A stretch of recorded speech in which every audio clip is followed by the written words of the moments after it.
ಪ್ರೀತಿಯ ದೇವಜನರೇ, ಯೇಸುವಿನ ಸುಮಧುರವಾದ ನಾಮದಲ್ಲಿ ನಿಮ್ಮೆಲ್ಲರಿಗೂ ನನ್ನ ವಂದನೆಗಳು.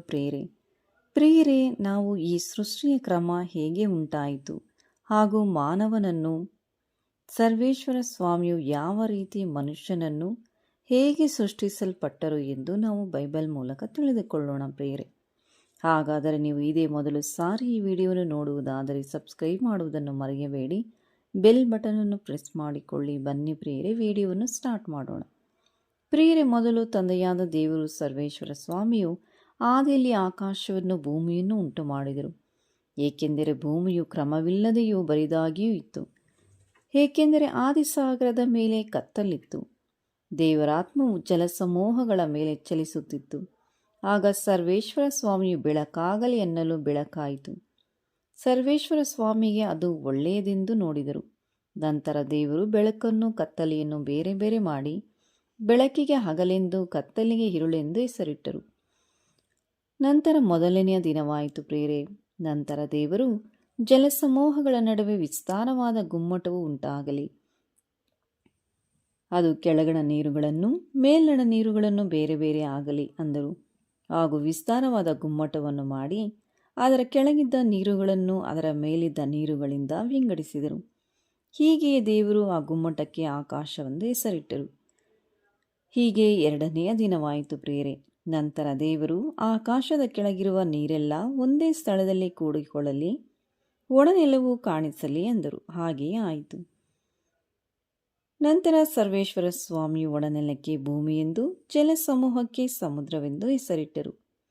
ಆತನು ಅದನ್ನು ಒಳ್ಳೆಯದೆಂದು ನೋಡಿದರು. ಪ್ರಿಯರೇ, ತರುವಾಯ ದೇವರು ಭೂಮಿಯು ಹುಲ್ಲನ್ನು, ಬೀಜ ಬಿಡುವ ಕಾಯಿಪಲ್ಯದ ಗಿಡಗಳನ್ನು ಬೆಳೆಯಲಿ ಮತ್ತು ಬೀಜವುಳ್ಳ ಹಣ್ಣಿನ ಮರಗಳನ್ನು ಅವುಗಳ ಜಾತಿಗನುಸಾರವಾಗಿ ಹುಟ್ಟಲಿ ಎಂದು ಹೇಳಿದರು. ಹಾಗೆಯೇ ಆಯಿತು. ಭೂಮಿಯಲ್ಲಿ ಹುಲ್ಲು ಬೆಳೆಯಿತು. ತಮ್ಮ ತಮ್ಮ ಜಾತಿಯ ಪ್ರಕಾರ ಬೀಜ ಬಿಡುವ ಕಾಯಿಪಲ್ಯದ ಗಿಡಗಳು ಉಂಟಾದವು. ಹಾಗೂ ತಮ್ಮ ತಮ್ಮ ಜಾತಿಗನುಸಾರವಾಗಿ ಬೀಜವುಳ್ಳ ಹಣ್ಣಿನ ಮರಗಳು ಕೂಡ ಕಾಣಿಸಿದವು. ದೇವರು ಅದನ್ನು ಒಳ್ಳೆಯದೆಂದು ನೋಡಿದರು. ಪ್ರಿಯರೇ, ಹೀಗೆ ಮೂರನೇ ದಿವಸವಾಯಿತು. ಬಳಿಕ ಸರ್ವೇಶ್ವರ ಸ್ವಾಮಿಯು ಆಕಾಶ ಮಂಡಲದಲ್ಲಿ ಬೆಳಕನ್ನು ಉಂಟಾಗಲಿ, ಅವು ಹಗಲಿರುಳುಗಳನ್ನು ಬೇರೆ ಬೇರೆಯಾಗಲೆಂದು ಅವು ಗುರುತುಗಳಾಗಿದ್ದು ಸಮಯಗಳನ್ನು ದಿನ ಸಂವತ್ಸರಗಳನ್ನು ತೋರಿಸಲಿ ಮತ್ತು ಭೂಮಿಯ ಮೇಲೆ ಬೆಳಕು ಕೊಡುವುದಕ್ಕೆ ಅವು ಆಕಾಶ ಮಂಡಲದಲ್ಲಿ ದೀಪಗಳಂತಿರಲಿ ಎಂದರು. ಹಾಗೆಯೇ ಆಯಿತು. ದೇವರು ಹಗಲನ್ನಾಳುವುದಕ್ಕೆ ದೊಡ್ಡ ಬೆಳಕನ್ನು, ഇരുಳನ್ನಾಳುವುದಕ್ಕೆ ಚಿಕ್ಕ ಬೆಳಕನ್ನು, ಈ ಎರಡು ದೊಡ್ಡ ಬೆಳಕನ್ನು ಉಂಟು ಮಾಡಿದರು. ಪ್ರಿಯರೇ, ದೇವರು ಆ ಬೆಳಕನ್ನು ಆಕಾಶದಲ್ಲಿಟ್ಟು ಭೂಮಿಯ ಮೇಲೆ ಬೆಳಕು ಕೊಡುವುದಕ್ಕೂ ಹಗಲಿರುಳುಗಳನ್ನು ಆಳುವುದಕ್ಕೂ ಬೆಳಕನ್ನು ಕತ್ತಲನ್ನು ಬೇರೆ ಬೇರೆ ಮಾಡುವುದಕ್ಕೂ ಅವುಗಳನ್ನು ನೇಮಿಸಿದರು. ಆತನು ಅದನ್ನು ಒಳ್ಳೆಯದೆಂದು ನೋಡಿದರು. ಪ್ರಿಯರೇ, ಹೀಗೆ ನಾಲ್ಕನೇ ದಿವಸವಾಯಿತು. ತರುವಾಯ ಗುಂಪು ಗುಂಪಾಗಿ ಚಲಿಸುವ ಜಲಜಂತುಗಳು ನೀರಿನಲ್ಲಿ ತುಂಬಿಕೊಳ್ಳಲಿ, ಪಕ್ಷಿಗಳು ಭೂಮಿಯ ಮೇಲೆ ಅಂತರಿಕ್ಷದೊಳಗೆ ಹಾರಾಡಲಿ ಎಂದು ಹೇಳಿದರು. ಹೀಗೆ ದೇವರು ಮಹಾಜಲಚರಗಳನ್ನು, ನೀರಿನಲ್ಲಿ ತುಂಬಿರುವ ಸಕಲ ವಿಧವಾದ ಪಕ್ಷಿಗಳನ್ನು ಅವುಗಳ ಜಾತಿಗನುಸಾರವಾಗಿ ಉಂಟು ಮಾಡಿದರು. ಪ್ರಿಯರೇ, ಅವನ್ನು ಒಳ್ಳೆಯದೆಂದು ಕೂಡ ನೋಡಿದರು. ಇದಲ್ಲದೆ ದೇವರು ಅವುಗಳಿಗೆ, ನೀವು ಅಭಿವೃದ್ಧಿಯಾಗಿ ಹೆಚ್ಚಿರಿ, ಜಲಚರಗಳು ಸಮುದ್ರದ ನೀರಿನಲ್ಲಿ ತುಂಬಿಕೊಳ್ಳಲಿ, ಪಕ್ಷಿಗಳು ಭೂಮಿಯ ಮೇಲೆ ಹೆಚ್ಚಲಿ ಎಂದು ಹೇಳಿ ಆಶೀರ್ವದಿಸಿರು. ಹೀಗೆ ಐದನೆಯ ದಿನವಾಯಿತು. ಪ್ರಿಯರೇ, ಜೀವಜಂತುಗಳು, ಪಶುಕ್ರಿಮಿಗಳು, ಕಾಡು ಮೃಗಗಳು ತಮ್ಮ ಜಾತಿಗನುಸಾರವಾಗಿ ಉಂಟು ಮಾಡಿದರು. ಪ್ರಿಯರೇ, ನಂತರ ಸರ್ವೇಶ್ವರ ಸ್ವಾಮಿಯು ಮನುಷ್ಯನನ್ನು ನೆಲದ ಮಣ್ಣಿನಿಂದ ರೂಪಿಸಿ ಅವನ ಮೂಗಿನಲ್ಲಿ ಜೀವಶ್ವಾಸವನ್ನು ಊದಿದರು. ಆಗ ಮನುಷ್ಯನು ಬದುಕುವ ಪ್ರಾಣಿಯಾದನು. ಇದಲ್ಲದೆ ಸರ್ವೇಶ್ವರ ಸ್ವಾಮಿಯು ಮೂಡಣ ದಿಕ್ಕಿನಲ್ಲಿರುವ ಏದೆನ್ ಸೀಮೆಯಲ್ಲಿ ಒಂದು ಉದ್ಯಾನವನವನ್ನು ಮಾಡಿ ತಾನು ರೂಪಿಸಿದ ಮನುಷ್ಯನನ್ನು ಅದರಲ್ಲಿರಿಸಿದರು. ನಂತರ ಆ ಮನುಷ್ಯನಿಗೆ ಆದಾಮ್ ಎಂದು ಹೆಸರಿಟ್ಟರು. ಹಾಗೂ ಸರ್ವೇಶ್ವರ ಸ್ವಾಮಿಯು ನೋಟಕ್ಕೆ ರಮ್ಯವಾಗಿಯೂ ಊಟಕ್ಕೆ ಅನುಕೂಲವಾಗಿಯೂ ಇರುವ ಎಲ್ಲ ತರಹದ ಮರಗಳನ್ನು ಹಾಗೂ ಭೂಮಿಯಲ್ಲಿ ಬೆಳೆಯ ಮಾಡಿದರು. ಅದಲ್ಲದೆ ಆ ವನದ ಮಧ್ಯದಲ್ಲಿ ಜೀವದಾಯಕ ವೃಕ್ಷವನ್ನು, ಒಳ್ಳೆಯದರ ಕೆಟ್ಟದರ ಅರುಹನ್ನು ಹುಟ್ಟಿಸುವ ವೃಕ್ಷವನ್ನು ಬೆಳೆಸಿದರು. ಹೀಗೆ ಭೂಮ್ಯಾಕಾಶಗಳನ್ನು ಅವುಗಳಲ್ಲಿರುವ ಸಮಸ್ತವನ್ನು ನಿರ್ಮಿತವಾದವು ಪ್ರೇರೆ. ದೇವರು ತನ್ನ ಸೃಷ್ಟಿ ಕಾರ್ಯವನ್ನು ಮುಗಿಸಿಬಿಟ್ಟು 7ನೇ ದಿನದಲ್ಲಿ ವಿಶ್ರಮಿಸಿಕೊಂಡಿದ್ದರಿಂದ ಆ ದಿನವನ್ನು ಪರಿಶುದ್ಧ ದಿನವಾಗಲಿ ಎಂದು ಆಶೀರ್ವದಿಸಿದರು. ಪ್ರಿಯರೇ, ನಂತರ ದೇವರು ಭೂಮ್ಯಾಕಾಶಗಳನ್ನು ಉಂಟು ಮಾಡಿದಾಗ ಯಾವ ಗಿಡವಾದರೂ ಭೂಮಿಯಲ್ಲಿ ಇರಲಿಲ್ಲ, ಯಾವ ಕಾಯಿಪಲ್ಯ ಹುಟ್ಟಿರಲಿಲ್ಲ. ಯಾಕೆಂದರೆ ಸರ್ವೇಶ್ವರ ಸ್ವಾಮಿಯು ಭೂಮಿಯನ್ನು ವ್ಯವಸಾಯ ಮಾಡುವುದಕ್ಕೆ ಮನುಷ್ಯನು ಇರಲಿಲ್ಲ. ಆದರೂ ಭೂಮಿಯಿಂದ ಮಂಜು ಹಬ್ಬಿ ನೆಲವನ್ನೆಲ್ಲ ತೋಯಿಸುತ್ತಿತ್ತು ಪ್ರೇರೆ. ಆಗ ದೇವರು ತನ್ನ ಸ್ವರೂಪದಲ್ಲಿ, ಅಂದರೆ ದೇವರ ಸ್ವರೂಪದಲ್ಲಿ ಉಂಟು ಮಾಡಿದರು. ಮನುಷ್ಯ ಆದಾಮನನ್ನು ಕರೆದುಕೊಂಡು ಹೋಗಿ ಏದೆನ್ ತೋಟವನ್ನು ವ್ಯವಸಾಯ ಮಾಡುವುದಕ್ಕೂ ಕಾಯುವುದಕ್ಕೂ ಅದರಲ್ಲಿ ಇಟ್ಟರು. ಇದಲ್ಲದೆ ಸರ್ವೇಶ್ವರ ಸ್ವಾಮಿಯು ಆ ಮನುಷ್ಯನಿಗೆ ಆದಾಮ್ ಆದಾಮ್ ಎಂದು ಕರೆದು, ನೀನು ತೋಟದಲ್ಲಿರುವ ಎಲ್ಲ ಮರಗಳ ಹಣ್ಣುಗಳನ್ನು ಯಥೇಚ್ಛವಾಗಿ ತಿನ್ನಬಹುದು, ಒಳ್ಳೆಯದರ ಕೆಟ್ಟದರ ಅರ್ಹನ್ನು ಹುಟ್ಟಿಸುವ ಮರದ ಹಣ್ಣನ್ನು ಮಾತ್ರ ತಿನ್ನಬಾರದು, ತಿಂದ ದಿನವೇ ಸತ್ತು ಹೋಗುವಿ ಎಂದು ವಿಧಿಸಿದರು. ನಂತರ ಸರ್ವೇಶ್ವರ ಸ್ವಾಮಿಯು ಮನುಷ್ಯನು ಒಂಟಿಯಾಗಿರುವುದು ಒಳ್ಳೆಯದಲ್ಲವೆಂದು ತಿಳಿದು ಮನುಷ್ಯನಿಗೆ ಗಾಢ ನಿದ್ರೆಯನ್ನು ಬರಮಾಡಿ ಅವನ ಪಕ್ಕೆ ಎಲುಬುಗಳಲ್ಲಿ ಒಂದನ್ನು ತೆಗೆದುಕೊಂಡು ಅದರ ಸ್ಥಳವನ್ನು ಮಾಂಸದಿಂದ ಮುಚ್ಚಿ ತಾನು ಮನುಷ್ಯನಿಂದ ತೆಗೆದಿದ್ದ ಎಲುಬನ್ನು ಸ್ತ್ರೀಯಾಗಿ ಮಾಡಿ ಆಕೆಯನ್ನು ಅವನ ಬಳಿಗೆ ಕರೆತಂದರು. ಹೀಗೆ ಸರಿ, ಈಕೆಯು ನನ್ನ ಎಲುಬುಗಳಿಂದ ಬಂದ ಎಲುಬು, ನನ್ನ ಮಾಂಸದಿಂದ ಬಂದ ಮಾಂಸವು ಆಗಿದ್ದಾಳೆ. ಈಕೆಯು ನರನಿಂದ ಉತ್ಪತ್ತಿಯಾದ ಕಾರಣ ನಾರಿ ಎನಿಸಿಕೊಳ್ಳುವರು ಅಂದರು.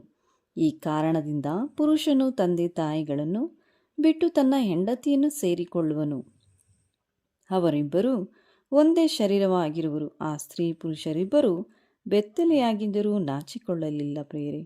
ನಂತರ ಸರ್ವೇಶ್ವರ ಸ್ವಾಮಿಯು ಉಂಟು ಮಾಡಿದ ಎಲ್ಲ ಭೂಜಂತುಗಳಲ್ಲಿ ಸರ್ಪವು ಯುಕ್ತಿಯುಳ್ಳದಾಗಿತ್ತು. ಅದು ಸ್ತ್ರೀಯ ಬಳಿಗೆ ಬಂದು, ಏನವ್ವಾ, ತೋಟದಲ್ಲಿರುವ ಯಾವ ಮರದ ಹಣ್ಣನ್ನು ನೀವು ತಿನ್ನಬಾರದೆಂದು ದೇವರು ಅಪ್ಪಣೆ ಕೊಟ್ಟಿರುವುದು ನಿಜವೋ ಎಂದು ಕೇಳಲು, ಸ್ತ್ರೀಯು, ತೋಟದಲ್ಲಿರುವ ಮರಗಳ ಹಣ್ಣುಗಳನ್ನು ನಾವು ತಿನ್ನಬಹುದು, ಆದರೆ ತೋಟದ ಮಧ್ಯದಲ್ಲಿರುವ ಈ ಮರದ ಫಲದ ವಿಷಯವಾಗಿ ಇದನ್ನು ತಿನ್ನಲು ಕೂಡುದು, ಮುಟ್ಟಲೂ ಕೂಡುದು, ತಿಂದರೆ ಸಾಯುವಿರಿ ಎಂದು ದೇವರು ಹೇಳಿದ್ದಾರೆ ಅಂದಳು. ಆಗ ಸರ್ಪವು, ಸ್ತ್ರೀಗೆ ನೀವು ಹೇಗೂ ಸಾಯುವುದಿಲ್ಲ, ನೀವು ಇದರ ಹಣ್ಣನ್ನು ತಿಂದಾಗಲೇ ನಿಮ್ಮ ಕಣ್ಣುಗಳು ತೆರೆಯುವುವು, ನೀವು ದೇವರಂತೆ ಆಗಿ ಒಳ್ಳೆದರ ಕೆಟ್ಟದರ ಭೇದವನ್ನು ಆಗುವಿರಿ ಎಂದು ಹೇಳಿದರು. ಇದು ದೇವರಿಗೆ ಚೆನ್ನಾಗಿ ಗೊತ್ತುಂಟು ಅಂದಿತು. ಆಗ ಸ್ತ್ರೀಯು ಆ ಮರದ ಹಣ್ಣನ್ನು ತಿನ್ನುವುದಕ್ಕೆ ಉತ್ತಮವಾಗಿಯೂ ನೋಡುವುದಕ್ಕೆ ರಮ್ಯವಾಗಿಯೂ ಜ್ಞಾನೋದಯಕ್ಕೆ ಅಪೇಕ್ಷತಕ್ಕದ್ದಾಗಿಯೂ ಇದೆ ಎಂದು ತಿಳಿದು ಅದನ್ನು ತೆಗೆದುಕೊಂಡು ತಿಂದಳು. ಸಂಗಡ ಇದ್ದ ಗಂಡನಿಗೂ ಕೊಡಲು ಅವನು ಕೂಡ ತಿಂದು ಕೂಡಲೇ ಅವರಿಬ್ಬರ ಕಣ್ಗಳು ತೆರೆದವು ಪ್ರೇರೆ. ತಾವು ಬೆತ್ತಲೆಯಾಗಿದ್ದೇವೆಂದು ತಿಳಿದು ಅಂಜೂರದ ಎಲೆಗಳನ್ನು ಹೊಲೆದು ಹುಟ್ಟುಕೊಂಡರು. ತರುವಾಯ ಸರ್ವೇಶ್ವರ ಸ್ವಾಮಿಯು ಸಂಜೆಯ ತಂಗಾಳಿಯಲ್ಲಿ ತೋಟದೊಳಗೆ ಸಂಚರಿಸುತ್ತಿರುವಾಗ ಆ ಸ್ತ್ರೀ ಪುರುಷರು ಆತನ ಸಪ್ಪಳವನ್ನು ಕೇಳಿ ಆತನಿಗೆ ಕಾಣಿಸಬಾರದೆಂದು ತೋಟದ ಮರಗಳ ಹಿಂದೆ ಅಡಗಿಕೊಂಡರು. ಸರ್ವೇಶ್ವರ ಸ್ವಾಮಿಯು ಮನುಷ್ಯನನ್ನು ನೀನು ಎಲ್ಲಿರುತ್ತಿ ಎಂದು ಕೂಗಿ ಕೇಳಲು ಅವನು, ನೀನು ತೋಟದಲ್ಲಿ ಸಂಚರಿಸುವ ಸಪ್ಪಳವನ್ನು ನಾನು ಕೇಳಿ ಬತ್ತಲೆಯಾಗಿದ್ದೇನಲ್ಲ ಎಂದು ಹೆದರಿ ಅಡಗಿಕೊಂಡೆನು ಅಂದನು. ಅದಕ್ಕೆ ಸರ್ವೇಶ್ವರ ಸ್ವಾಮಿಯು, ನೀನು ಬೆತ್ತಲೆಯಾಗಿದ್ದೆ ಎಂದು ನಿನಗೆ ತಿಳಿಸಿದವರಾರು? ತಿನ್ನಬಾರದೆಂದು ನಾನು ನಿನಗೆ ಆಜ್ಞಾಪಿಸಿದ ಮರದ ಹಣ್ಣನ್ನು ತಿಂದೆಯಾ ಎಂದು ಕೇಳಲು, ಆದಾಮನು ನೀನು ನನಗೆ ಕೊಟ್ಟಿರುವ ಆ ಸ್ತ್ರೀಯ ಆ ಮರದ ಹಣ್ಣನ್ನು ನನಗೆ ಕೊಟ್ಟಳು, ನಾನು ತಿಂದೆನು ಎಂದು ಹೇಳಿದನು. ಹಾಗೆ ಸರ್ವೇಶ್ವರ ಸ್ವಾಮಿ ಸ್ತ್ರೀಯನ್ನು, ಇದೇನು ನೀನು ಮಾಡಿದ್ದು ಎಂದು ಕೇಳಲು, ಸ್ತ್ರೀಯು, ಸರ್ಪವು ನನ್ನನ್ನು ವಂಚಿಸಿತು, ನಾನು ತಿಂದೆನು ಎಂದು ಉತ್ತರ ಕೊಟ್ಟಳು. ಆಗ ಸರ್ವೇಶ್ವರ ಸ್ವಾಮಿ ಸರ್ಪಕ್ಕೆ, ನೀನು ಈ ಕಾರ್ಯವನ್ನು ಮಾಡಿದ್ದರಿಂದ ಎಲ್ಲ ಪಶುಗಳಲ್ಲಿಯೂ ಅಡವಿಯ ಎಲ್ಲ ಮೃಗಗಳಲ್ಲಿಯೂ ಶಾಪಗ್ರಸ್ತವಾದಿ. ನೀನು ಹೊಟ್ಟೆಯಿಂದ ಹರಿದು ನಿನ್ನ ಜೀವಮಾನದ ದಿನಗಳೆಲ್ಲ ಮಣ್ಣೇ ತಿನ್ನುವಿ. ನಿನಗೂ ಈ ಸ್ತ್ರೀಯ ಸಂತಾನಕ್ಕೂ ಹಗೆತನವಿರುವ ಹಾಗೆ ಮಾಡುವೆನು. ಈಕೆಯು ಸಂತಾನವು ನಿನ್ನ ತಲೆಯನ್ನು ಚಚ್ಚುವುದು, ನೀನು ಅದರ ಹಿಮ್ಮಡಿಯನ್ನು ಕಚ್ಚುವಿ ಎಂದು ಹೇಳಿ, ಆಮೇಲೆ ಸ್ತ್ರೀಗೆ, ನೀನು ಗರ್ಭಿಣಿಯಾಗಿರುವ ಕಾಲದಲ್ಲಿ ಬಹು ಸಂಕಟ ಪಡಬೇಕೆಂದು ನಾನು ನೇಮಿಸಿದ್ದೇನೆ ಎಂದು ಹೇಳಿದರು ಪ್ರಿಯರೇ. ಇದರಿಂದಲೇ ಹೆಣ್ಣು ಮಕ್ಕಳು ಗರ್ಭಿಣಿಯಾಗಿರುವಾಗ ನೋವಿನಿಂದಲೇ ಮಗುವನ್ನು ಹೆರುತ್ತಾರೆ ಪ್ರಿಯರೇ. ಆದರೂ ಕೂಡ ನಾವು ಸರ್ವೇಶ್ವರನಲ್ಲಿ ಭರವಸೆ ಇಟ್ಟು ಹೆರಿಗೆ ಸಮಯದಲ್ಲಿ ತಂದೆಯಾದ ದೇವರು, ಪ್ರಭು ಯೇಸುವೆ, ಪರಿಶುದ್ಧಾತ್ಮರೇ, ನನಗೆ ಈ ಹೆರಿಗೆ ನೋವನ್ನು ತಾಳಿಕೊಳ್ಳುವುದಕ್ಕೆ ನಿನ್ನ ಬಲವನ್ನು ನನ್ನ ಶರೀರಕ್ಕೆ ದಯಪಾಲಿಸಿ ಎಂದು ಕೇಳುವ ಪ್ರತಿಯೊಬ್ಬರು ಸ್ತ್ರೀಯರಿಗೆ ದೇವರು ತಾನೇ ಪರಿಶುದ್ಧಾತ್ಮನ ಬಲವನ್ನು ದಯಪಾಲಿಸುವರು. ನೀವು ಕೂಡ ಆರೋಗ್ಯವಾಗಿ ಹೆರಿಗೆಯಾಗಿ ಮಗುವನ್ನು ನೋಡುವಾಗ ಸಂತೋಷವುಳ್ಳವರಾಗುತ್ತೀರಾ ಪ್ರಿಯರೇ. ನಂತರ ಗಂಡನ ಮೇಲೆ ನಿನಗೆ ಆಶೆ ಇರುವುದು, ಅವನು ನಿನಗೆ ಒಡೆಯನಾಗುವನು ಎಂದು ಹೇಳಿದರು. ಮತ್ತು ಪುರುಷನಿಗೆ, ತಿನ್ನಬಾರದೆಂದು ನಾನು ನಿನಗೆ ಆಜ್ಞಾಪಿಸಿದ ಮರದ ಫಲವನ್ನು ನೀನು ಹೆಂಡತಿಯ ಮಾತನ್ನು ಕೇಳಿ ತಿಂದ ಕಾರಣ ನಿನ್ನ ನಿಮಿತ್ತ ಭೂಮಿಗೆ ಶಾಪ ಬಂದಿತು. ನಿನ್ನ ಜೀವಮಾನವೆಲ್ಲ ದುಡಿದು ಭೂಮಿಯ ಹುಟ್ಟುವಳಿಯನ್ನು ತಿನ್ನಬೇಕು. ಈ ಕಾರಣ ನೀನು ತಿರುಗಿ ಮಣ್ಣಿಗೆ ಸೇರುವ ತನಕ ಬೆವರಿಡುತ್ತಾ ಬೇಕಾದ ಆಹಾರವನ್ನು ಸಂಪಾದಿಸಬೇಕು. ನೀನು ಮಣ್ಣಿನಿಂದ ತೆಗೆಯಲ್ಪಟ್ಟವನಲ್ಲವೋ, ನೀನು ಮಣ್ಣಿನಲ್ಲಿಗೆ ಪುನಃ ಮಣ್ಣಿಗೆ ಸೇರತಕ್ಕವನಾಗಿದ್ದಿ ಎಂದು ಹೇಳಿದರು. ನಂತರ ಆದಾಮನು ತನ್ನ ಹೆಂಡತಿಗೆ ಅವ್ವ ಎಂದು ಹೆಸರಿಟ್ಟನು. ಯಾಕೆಂದರೆ ಬದುಕುವವರೆಲ್ಲರಿಗೂ ಅವಳೇ ಮೂಲಮಾತೆ. ನಂತರ ಸರ್ವೇಶ್ವರ ಸ್ವಾಮಿಯು ಈ ಮನುಷ್ಯನನ್ನು ಒಳ್ಳೆದರ ಕೆಟ್ಟದರ ಭೇದವನ್ನರಿತು ನಮ್ಮಲ್ಲಿ ಒಬ್ಬನಂತಾದನಲ್ಲ. ಇದರಿಂದ ಇವನು ಕೈಚಾಚಿ ಜೀವವೃಕ್ಷದ ಫಲವನ್ನು ಸಹ ತೆಗೆದು ತಿಂದು ಶಾಶ್ವತವಾಗಿ ಬದುಕುವವನಾಗಬಾರದು ಅಂದುಕೊಂಡು ಅವನು ಉತ್ಪತ್ತಿಯಾದ ಭೂಮಿಯನ್ನೇ ವ್ಯವಸಾಯ ಮಾಡುವುದಕ್ಕಾಗಿ ಅವನನ್ನು ಏದೆನ್ ತೋಟದಿಂದ ಹೊರಡಿಸಿಬಿಟ್ಟರು.